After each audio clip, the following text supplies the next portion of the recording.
My name is Dennis Brooks. I'm Senior Communication Strategist here at the Jamaica Constabulary Force.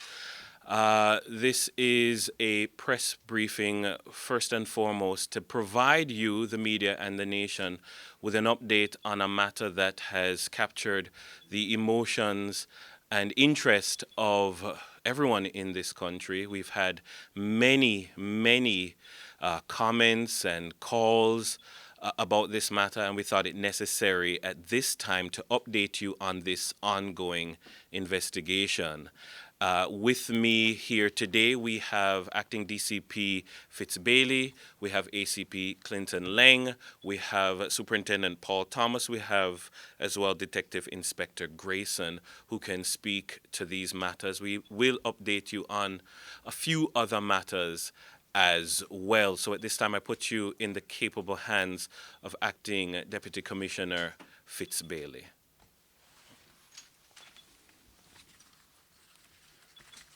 Good morning to all.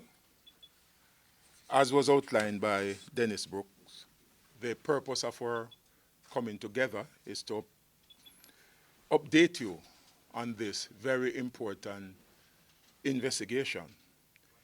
And I will begin by giving you a background which led us to be involved in such an investigation. Jasmine Dean was diagnosed with glaucoma shortly after she was born.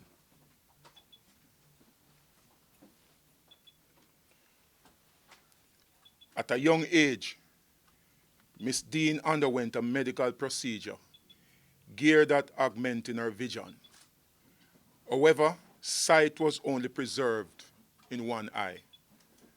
To further enhance her impaired vision, Miss Dean was given glasses with prescription lenses.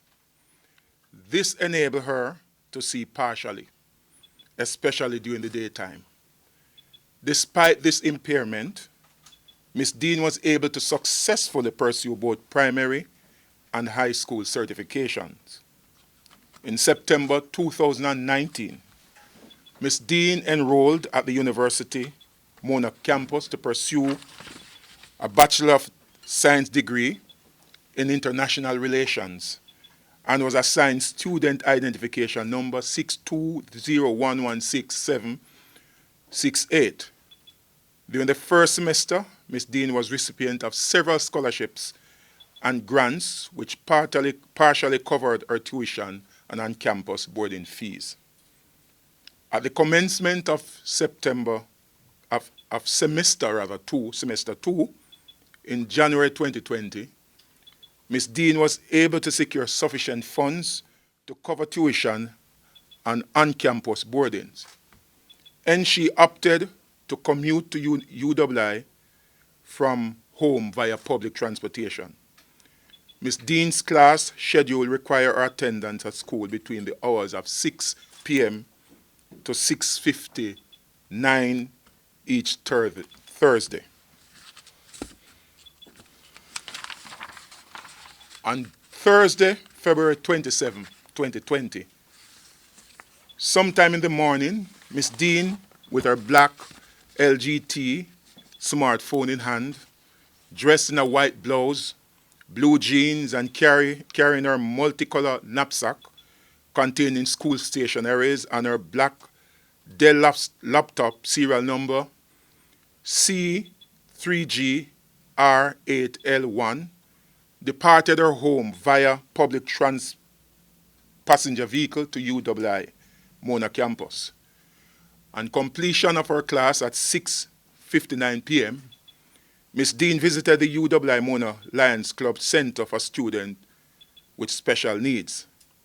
About 8 p.m., Ms. Dean informed the student assistant that she was leaving to her private quarters. She then walked to UWI back gate to board a taxi or a bus. About 9:05 p.m., Ms. Dean, with the assistance of Mr. Carlton Williams, snack vendor, boarded a black Honda Stream station wagon, registered PJ7352. The taxi reportedly let down Miss Dean at a taxi stand in Papine, St. Andrew, and drove to his private quarters. About 10 p.m., Miss Dean failed to arrive home.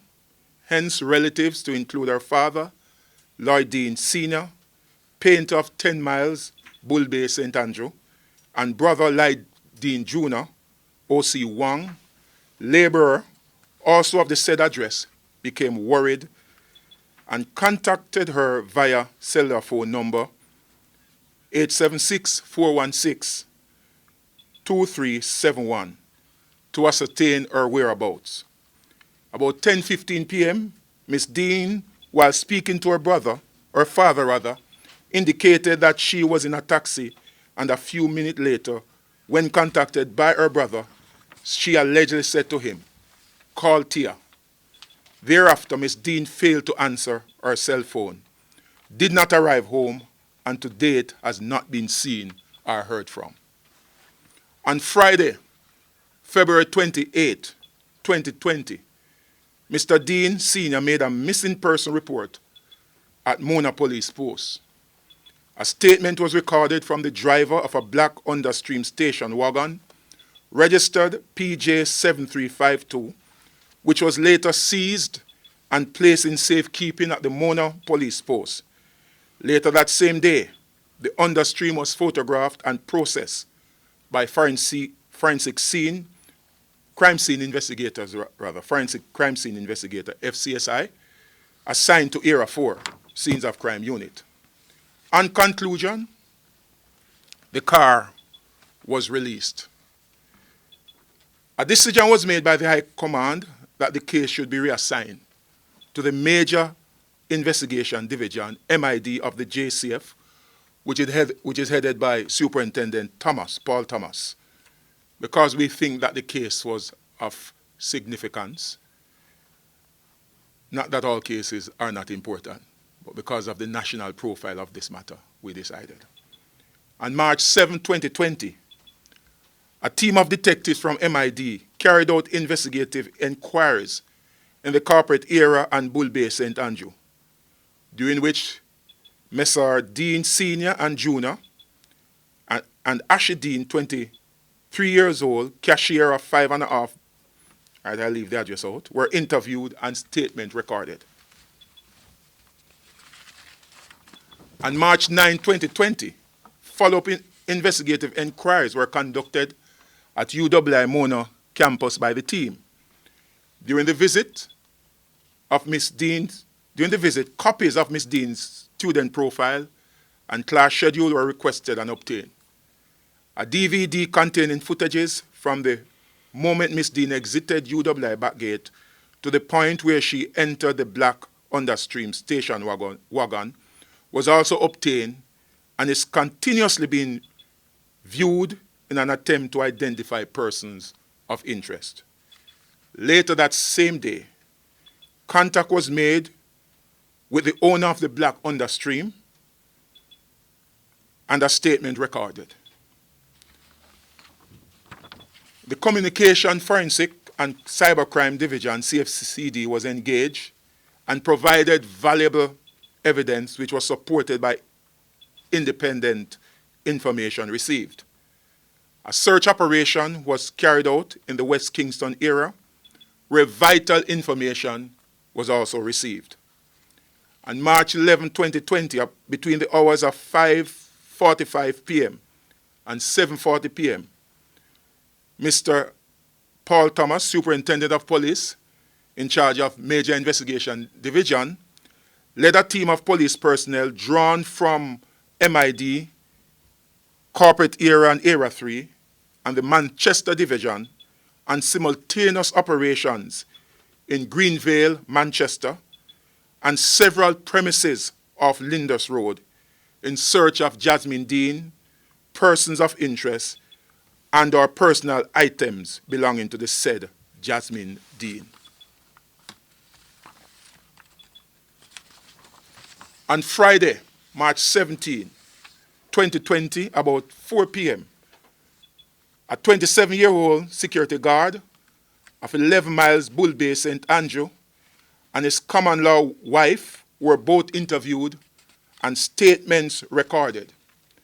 A silver 2014 Nissan Latio motor car registered 0962JE was processed by forensic crime scene investigators attached to MID Scenes of Crime Unit. A Samsung J3 cellular phone was also seized and later submitted to CFCD for analysis. In furtherance to the said investigation, canvasses were conducted right across the corporate area, including Papine, downtown Kingston, Ocho Rios, among other places. Based on information received, other search operations were carried out at several premises in Seaview Gardens, Waltham Park Road, and Wint Road, Kingston 5, in search of Miss Dean and her personal items. These searches prove futile. Communities where special operations have been conducted by the police include Lindus Road, Seaview Gardens, Jonestown, Bull Bay, Manchester, Greenville, that's Manchester, Waltham Park Road, Augustown, Papine, Draxall in St. Anne, Wint Road, East Kingston, downtown Kingston, Arborview, and Palisadoes Strip. We have, during our investigation, identified a person of interest in which we are seeking the public support to identify this particular individual. We will be circulating photographs of that individual so that the public will get a chance to see and provide information which is very important to this investigation. What we can say at this time is that Ms. Dean, based on our investigation, we have identified that on the 27th of February 2020, about 10:34 p.m., Ms. Dean, based on her cell phone, was in Bull Bay. At 12:19 a.m., we can say that we have evidence that there was movement in Arborview. And at 12:35 a.m., that is the 28th, we can say the last time our phone was on or active was at 12:35 p.m. 12:35 a.m., thank you. And that was somewhere downtown Kingston. Since then, we have not been able to identify any movement in relation to our phone, no calls, etc. were made. But the photograph that we are going to publish is very important because this person is a person of interest, and there are some other vital information, if I may say, that we have that at this time we cannot release to the media. I don't know if at this time we need to circulate the photograph. And we're asking anyone who may have seen this individual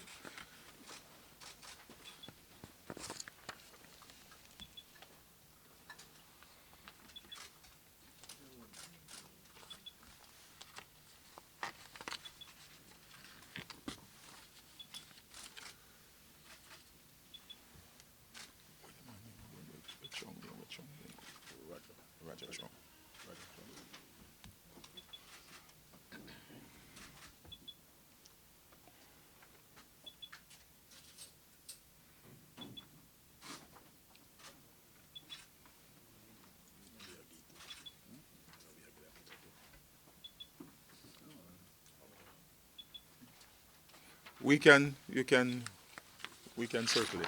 We really do have no interest. It can be issued. We'll provide a digital copy. Yeah.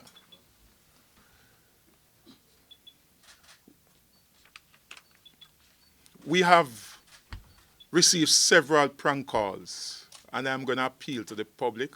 These calls were actioned by the police, and it is really, if I may, creating a waste of time when we could have used our resources in a more meaningful way. And I'm going to appeal to the public to avoid, making those prank calls. And you must factor in the family. The family, they are hurting, and I think we need to take into consideration the emotions and the feeling of the family. So I'm appealing to the public. I want to segue. Sure. All right. Are there any questions that you have on this particular case? Turn it down. Don't show the spot. Morning, basically. I know you haven't found Jasmine, but have you found any of her personal belongings? No, we have not found any of our personal belongings.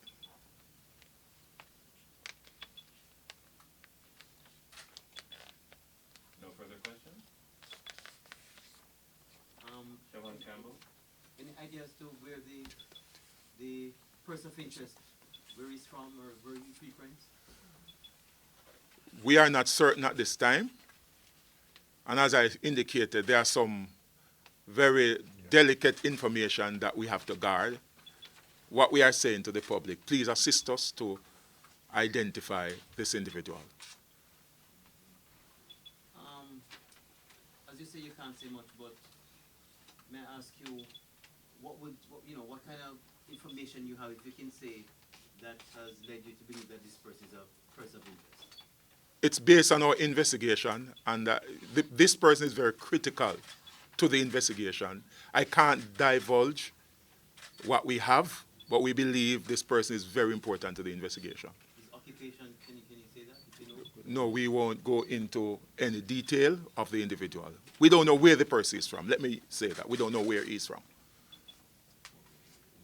Chevron Campbell, Nationwide News. You say that based on her cell phone, she was in Bull Bay at 10:34, and after midnight movement was seen in Harborview. Are you certain that her cell phone was on her person during those periods? That's why I used the term. I was very specific. I didn't say she was, but based on the movement.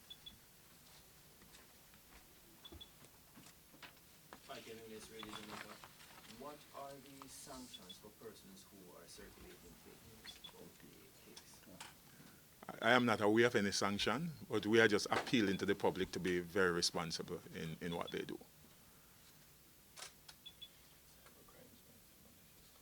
I mean, we might look at malicious communication as, a possibility, or maybe public mischief, but it's something that we may have to pursue and do some research. Yes, earlier you mentioned a name, Tia. Is it possible you could give us a little more information on who Tia is? Tia, as I indicated, he was interviewed along with his common law. I never call his name, but he was interviewed with his common law wife, and there was a car that was actually processed, and his cell phone was taken. Does Jasmine, you said called Tia? Did you? She said call Tia, yes.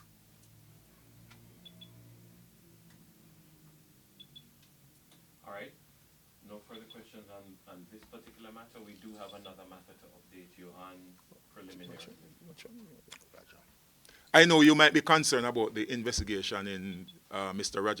Raja Chang's death. What I can say at this time that we are getting significant lead, and the investigation is being pursued, and we have no doubt that we will come to a positive conclusion based on the leads that we have.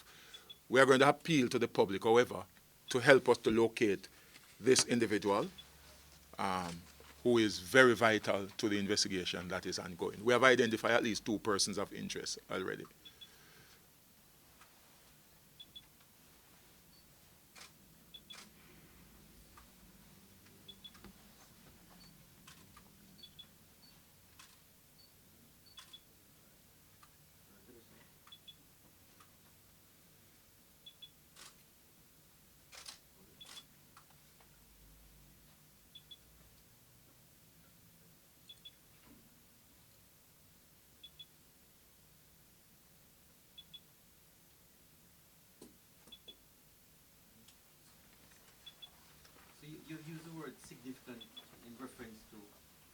leads that you have with this case? What about Jasmine Dean case? What would you say about that?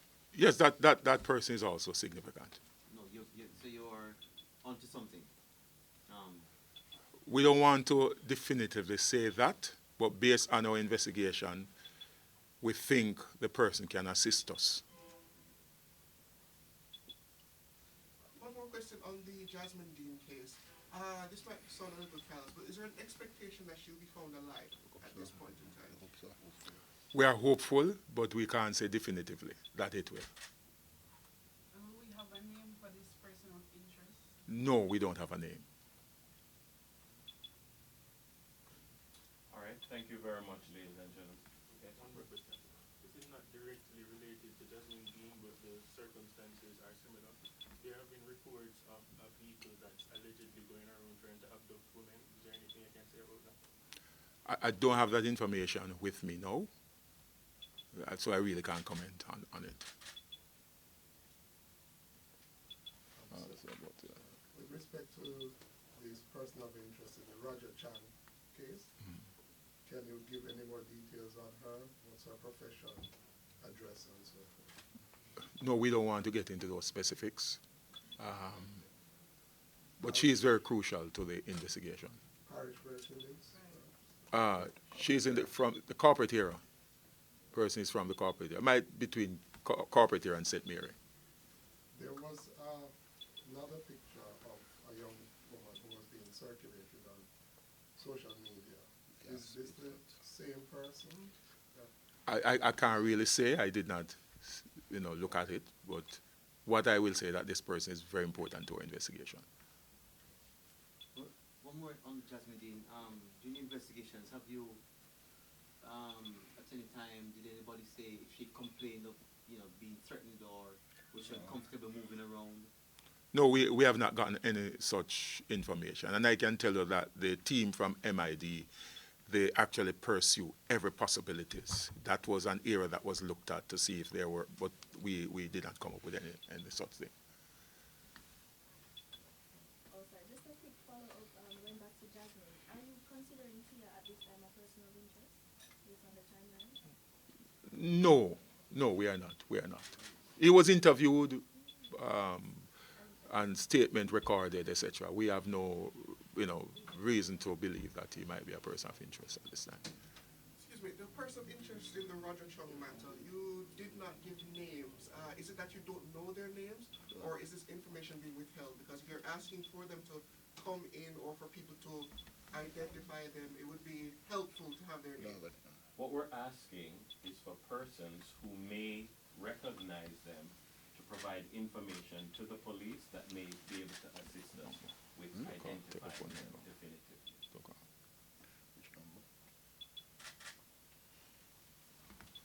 Thank you very much, ladies and gentlemen. We hope that this has been productive for you. It is now, you have about an hour to meet 12 o'clock, so thank you very much.